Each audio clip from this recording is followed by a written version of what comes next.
Hello दोस्तों, आप सभी का स्वागत है इसके टेक्निकल क्लासेस में।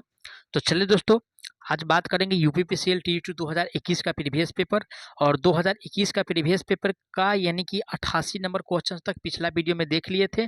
और जो क्वेश्चंस यानी कि आज देखने वाले हो 89 नंबर से ऊपर क्वेश्चंस को देखेंगे। तो आप लोग वीडियो में इन तक जरूर बने रहिएगा। और साथ ही साथ अगर अभी तक इस चैनल को सब्सक्राइब नहीं किए हैं तो चैनल को जरूर सब्सक्राइब कर लीजिएगा, क्योंकि आगामी दिनों में आप लोगों के लिए चैनल बहुत हेल्पफुल होने वाला है। ठीक है, अभी भी है, लेकिन आगामी दिनों में दोस्तों यानी कि कंटेंट पे कंटेंट वो कंटेंट दूंगा जो आप लोगों को कभी भी मार्केट से यानी कि विदाउट बिना पैसा पेड किए हुए नहीं मिल सकता है। ठीक है ना। तो चलिए आज का सबसे पहला प्रश्न से स्टार्ट करते हैं। आज का सबसे पहला प्रश्न दिया है, किसी डीसी मशीन में प्रत्येक चालक चुंबकीय फलक से डैश पर इसकी गति की दिशा में स्थित होते हैं। ठीक है, तो यानी कि किसमें कह रहा है दोस्तों, तो डीसी मशीन में कह रहा है ना, डीसी मशीन में कह रहा है। ऐसा तो कोई ना फेज की संख्या तो इसमें जिक्र नहीं किया गया है, लेकिन जब डीसी मशीन है और चुंबकीय अभिवाह है तो यहाँ पे जो कोण बनता है दोस्तों वो 90 डिग्री का कोण बनता है। ठीक है, ये ध्यान में रखिएगा, 90 डिग्री का कोण बनता है, जो कि ऑप्शन बी में दिया है। करेक्ट आंसर की बात किया जाए तो ऑप्शन इसका 2 नंबर सही होने वाला है। ठीक है, अगला प्रश्न पे चलते हैं। आज का अगला प्रश्न दिया है, एक जनित्र में प्रेरित विद्युत बल ईएमएफ की दिशा को डैश द्वारा दर्शाया जाता है। किसमें भाई, तो जनित्र में। और देखिए दोस्तों, एक तो यानी कि जनित्र से क्वेश्चन बनता है। ठीक है, यानी कि जनरेटर से क्वेश्चंस बनता है, और एक जो क्वेश्चन बनता है वो डीसी मोटर से बनता है। ठीक है, अगर मोटर रहे फिर भी आंसर देना है और जनरेटर रहे फिर भी आंसर देना है। तो जनरेटर रहे तो यानी कि दाएं हाथ का नियम को प्रयोग करना है। ठीक है, फ्लेमिंग के दाएं हाथ का नियम, ठीक है, दाएं हाथ का नियम का प्रयोग करना है। अगर मोटर रहे तो यहाँ पे जो प्रयोग करने वाले हैं दोस्तों यानी कि बाएं हाथ का नियम का प्रयोग करेंगे। किसका, बाएं हाथ का यानी कि नियम का प्रयोग करेंगे। अगर मोटर है तो बाएं हाथ का नियम और जनरेटर है तो दाएं हाथ का नियम। ठीक है, तो राइट आंसर जो होगा दोस्तों ऑप्शन इसका एक सही हो जाए, क्योंकि ए में जो दिया है फ्लेमिंग के दाएं हाथ का नियम दिया हुआ है। अब रही बात बी में कह रहा है तो फ्लेमिंग के बाएं हाथ का नियम, तो अगर मोटर रहता तो डीसी मोटर में हम इसका प्रयोग करेंगे, फैराडे का नियम। और लास्ट में जो दिया है दोस्तों यानी कि लेंज का नियम। तो लेंज का नियम से आप लोग क्या समझते हैं, लेंज का नियम से यही समझते हैं, इसका जो फॉर्मूला होता है -d⁵/dt होता है। ठीक है, क्या यानी कि खुद ही अपने उत्पन्न करता है, फिर उसका यानी कि वो विरोध करता है, यानी कि अपने पैर पर अपने जो कुल्हाड़ी मारता है, मारने वाला जो कहावत है ये यहाँ पे फिट हो रहा है। ठीक है, तो चलिए नेक्स्ट क्वेश्चन पे चलते हैं। अगला प्रश्न आज का दिया हुआ है, किसी विद्युत प्रणाली में होने वाले सबसे सामान्य दोष क्या है। ठीक है, यानी कि जो विद्युत प्रणाली होता है उसमें जो दोष होता है तो सबसे सामान्य दोष क्या है। तो देखिए दोस्तों, एकल लाइन जो होता है, ठीक है ना, एकल लाइन भूदोष। ठीक है, एकल लाइन यानी कि भूदोष जो होता है, ठीक है, एकल लाइन जो भूदोष होता है वो सबसे ज्यादा यानी कि देखने को मिलता है। लगभग जो है यही जो है 85% देखने को मिलता है ट्रांसमिशन लाइन में। ये ध्यान रखिएगा कि एकल लाइन भूदोष जो है 85% जो है ट्रांसमिशन लाइन में देखने को मिलता है। सबसे ज्यादा जो होता है यही होता है। ठीक है, तो करेक्ट आंसर जो होगा एकल लाइन भूदोष जो दिया है ऑप्शन बी 2 में दिया है। करेक्ट आंसर की बात किया जाए तो ऑप्शन इसका 2 सही हो जाएगा। ठीक है ना, अगला प्रश्न पे चलते हैं। आज का अगला प्रश्न दिया हुआ है कि वह भार जिसमें शक्ति गुणांक का मान 1 है। ठीक है, यानी कि जिसका यानी कि पावर फैक्टर है ना, पावर फैक्टर, ठीक है, पावर फैक्टर का वैल्यू कितना है भाई, तो 1 है। ठीक है, किसमें भाई, पावर फैक्टर का वैल्यू यानी कि 1 होता है तो उसको क्या कहेंगे, तो फिलामेंट लैंप होता है। ठीक है, यानी कि जिसको यानी कि तंतु लैंप भी कहते हैं, फिलामेंट लैंप को। ठीक है, फिलामेंट लैंप को तंतु लैंप भी कहा जाता है, जो कि ऑप्शन 1 में दिया है। करेक्ट आंसर की अगर बात किया जाए तो ऑप्शन इसका 1 सही होने वाला है। ठीक है, क्या सही हो जाएगा, ऑप्शन इसका 1 सही हो जाएगा।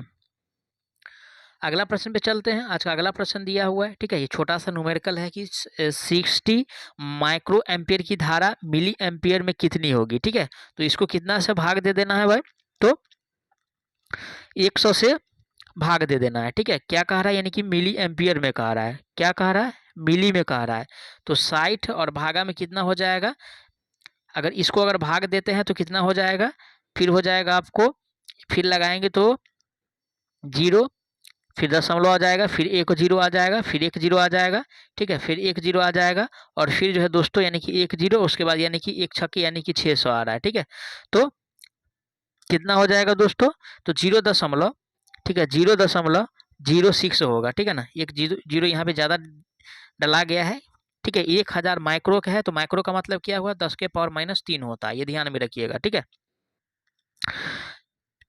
मिली है, सॉरी, मिली एम्पियर में बदलने के लिए बोल रहा है, तो मिली एम्पियर 10⁻³ होता है। ठीक है, तो इसीलिए यानी कि 1000 से इसको अगर डिवाइड कीजिएगा तो 0.06 यानी कि मिली एम्पियर आने वाला है, जो कि 4 नंबर में दिया है। करेक्ट आंसर इसका 4 सही हो जाएगा।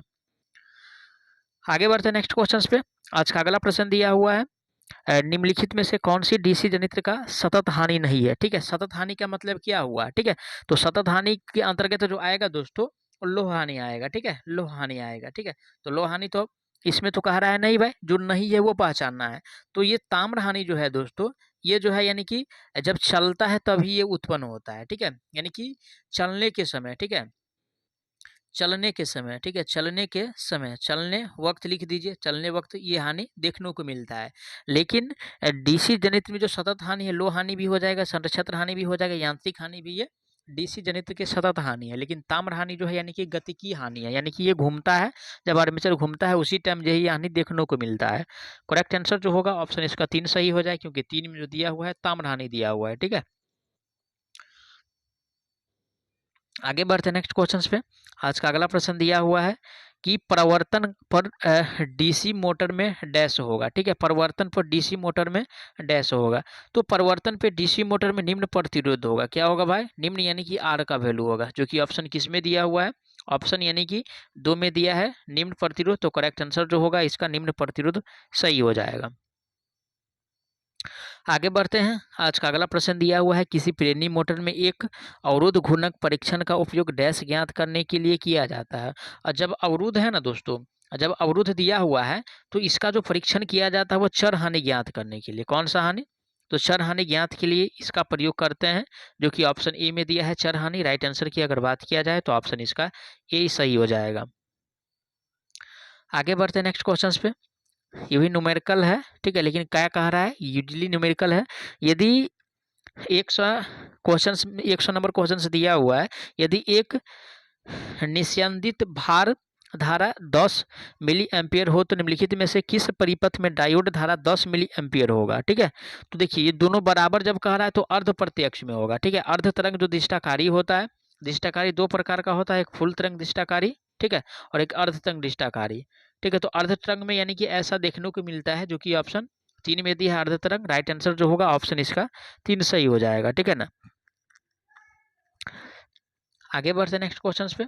आज का अगला प्रश्न दिया हुआ है, निम्नलिखित में से किस विद्युत संयंत्र में आपाती हानि शून्य होता है। ठीक है, यानी कि स्टैंड बाई लॉस जो होता है किसमें शून्य होता है, तो ये जो होता है दोस्तों शून्य, वो जल विद्युत संयंत्र में होता है। किसमें, जल विद्युत, ठीक है, जल विद्युत संयंत्र में यानी कि होता है शून्य, जो होता है दोस्तों जल विद्युत संयंत्र में होता है। ऑप्शन किस में दिया है, तो ऑप्शन 4 में दिया है जल विद्युत संयंत्र। राइट आंसर जो होगा इसका 4 सही हो जाएगा।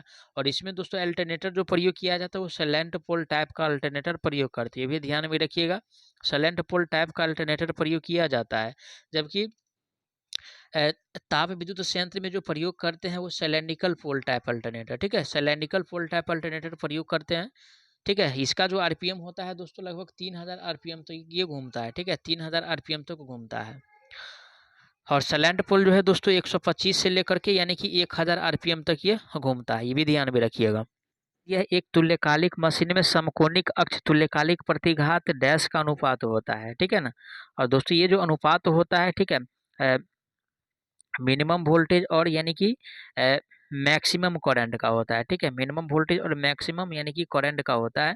ऑप्शन किस में दिया हुआ है, ऑप्शन जो दिया है 4 नंबर में दिया है। करेक्ट आंसर की बात किया जाए तो 4 इसका सही हो जाएगा। अगला प्रश्न पे चलेंगे ना। आज का अगला प्रश्न दिया है, निम्नलिखित में से कौन सी नियत वोल्टेज जनित्र की एक महत्वपूर्ण विशेषता है। ठीक है, किसका, तो नियत जनित्र वोल्टेज का। और नियत जनित्र वोल्टेज का जो एक विशेषता है दोस्तों, उसका निम्न आंतरिक प्रतिरोध होता है। क्या होता है, निम्न आंतरिक, है ना, निम्न आंतरिक प्रतिरोध होता है, निम्न आंतरिक प्रतिरोध होता है। ऑप्शन किस में दिया है, ऑप्शन 4 में दिया है। करेक्ट आंसर की बात किया जाए तो ऑप्शन इसका 4 सही हो जाएगा। अगला प्रश्न पे चलते हैं। आज का अगला प्रश्न दिया हुआ है, ऑपरेशन लाइन में डैश का उपयोग करके स्थिरता को बढ़ाया जा सकता है। ठीक है, तो स्थिरता को बढ़ाने के लिए श्रेणी संधारित्र का प्रयोग करेंगे, नहीं तो शंट संधारित्र का प्रयोग करेंगे। ठीक है ना, दोनों का भी प्रयोग कर सकते हैं। ठीक, तो राइट आंसर जो होगा दोनों जो दिया हुआ है ऑप्शन 2 में दिया है, क्योंकि इसमें जो दिया है श्रेणी संधारित्र और शंट संधारित्र दोनों दिया हुआ है। तो करेक्ट आंसर इसका 2 सही हो जाएगा। अगला प्रश्न पे चलते हैं। ये भी क्या है, समानांतर में कह रहा है। देखिए दोस्तों, अगर कैपेसिटर पूछे अगर समानांतर में है ना, तो इसका मैं ट्रिक बता रहा हूँ, आप लोग इसको ध्यान में रखिएगा। जो वैल्यू दिया हुआ है, ठीक है, कितना है, 3 माइक्रोफैराडे का दिया हुआ है, और 3 माइक्रोफैराडे से छोटा ही आंसर आएगा इसका, जब समानांतर के केस में है तो। अगर समानांतर में हो तब यानी कि जो वैल्यू दिया है उससे हमेशा छोटा वाला ऑप्शन को चूज करके टिक कर देना है, जो सबसे छोटा हो। ऑप्शन 4 नंबर में दिया हुआ है, सबसे छोटा, करेक्ट आंसर इसका 4 सही हो जाएगा। आप लोग नहीं विश्वास हो रहा है तो बना करके देख लीजिए, 1/3 1/3 करके बना लीजिए, ठीक है ना। आगे बढ़ जाते हैं नेक्स्ट क्वेश्चन पे। अगला प्रश्न आज का दिया हुआ है, एक विलंगक है, ठीक है। विलंगक क्या है, तो एक विलंगक दोस्तों एक प्रकार का एयर स्विच है जो हाथ से मैनुअली रूप से जो है संचालित होता है, ठीक है। क्या होता है भाई, मैनुअली रूप से संचालित होता है। ऑप्शन 4 में दिया है, करेक्ट आंसर इसका 4 सही हो जाएगा। अगला प्रश्न पे चलते हैं। आज का अगला प्रश्न दिया हुआ है कि केबिलों में विद्युत रोधन के लिए किस सामग्री का उपयोग किया जाता है, ठीक है। तो केबल में जो विद्युत रोधन के लिए जो प्रयोग करते हैं वो गैर, ठीक है, आर्द्रता ग्राही, ठीक है ना, आर्द्रता गैर आर्द्रता ग्राही वाला जो पदार्थ होता है उसका उपयोग करते हैं, ठीक है ना। ऑप्शन किस में दिया हुआ है, ऑप्शन ए में दिया है गैर आर्द्रता ग्राही, तो करेक्ट आंसर जो होगा ऑप्शन इसका 1 सही हो जाएगा। ना गैर अवरोधी का प्रयोग करते हैं, ना ज्वलनशील वाला होना चाहिए, ना सस्ता होना चाहिए, ठीक है। अगर अच्छा रहेगा, ठीक है, तो वो उसका लाइफ क्या होगा भाई, ज़्यादा रहेगा। तो सस्ता पे यानी कि इस पे मेन फोकस नहीं होता है। अगला प्रश्न पे चलते हैं। आज का अगला प्रश्न दिया हुआ है कि डीसी आपूर्ति प्रणाली पर आधारित दिष्टाकारी में आमतौर पर चौक की तुलना में संधारित निवेश निस्यंदक को अधिमान्यता दी जाती है, क्योंकि, ठीक है, क्योंकि दोस्तों इसलिए उसको मान्यता दिया उसका यानी कि ज़्यादा मान्यता होता है। चौक दोस्तों यानी कि महंगा होता है, ठीक है। चौक क्या है भाई, यानी कि महंगा होता है अकॉर्डिंग टू कैपेसिटर के हिसाब से, है ना, कैपेसिटर के हिसाब से। तो इसीलिए इसको मान्यता ज़्यादा दिया जाता है। तो राइट आंसर जो होगा ऑप्शन इसका 4 नंबर सही होने वाला है। अगला प्रश्न पे चलते हैं। आज का अगला प्रश्न है, निम्नलिखित में से किस मोटर के लिए शून्य भार प्रचालन की अनुशंसा नहीं की जाती है, ठीक है। तो किसके लिए, तो डीसी श्रेणी मोटर को कभी भी जो है बिना लोड पे नहीं चलाते हैं भाई, क्योंकि इसका जो गति होता है ना, इसका गति काफ़ी खतरनाक होता है। बिना लोड पे चलाएंगे तो इसका गति जो होगा दोस्तों काफ़ी खतरनाक होता है, जो कि ऑप्शन किस में दिया है, डीसी श्रेणी मोटर, ऑप्शन 3 में दिया है। करेक्ट आंसर इसका 3 सही हो जाएगा। तो चलिए आज का सेशन में 120 नंबर क्वेश्चंस तक देखे हैं, और कुछ क्वेश्चंस को छोड़े भी हैं, क्योंकि वो क्वेश्चन न्यूमेरिकल टाइप का था, और न्यूमेरिकल वाला क्वेश्चंस को एक वीडियो में कराने का प्रयास करेंगे। तो आप लोग वीडियो को ज़्यादा से ज़्यादा ज़रूर शेयर कीजिए, और चैनल को अभी तक सब्सक्राइब नहीं किए हैं तो चैनल को ज़रूर सब्सक्राइब कर लीजिएगा। तो चलिए मिलते हैं नेक्स्ट पार्ट में, तब तक के लिए।